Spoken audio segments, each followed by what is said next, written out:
যায়নি।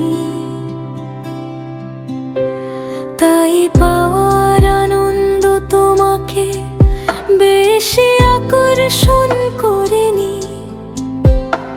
আর আমি তোমার অপেক্ষায় ছিলাম অনন্তকাল। তোমাকে পেয়ে আমার আত্ম পরিতৃপ্ত পূর্ণ সত্তায়। আসলে তুমি আমাকে ভালোই বাসনি।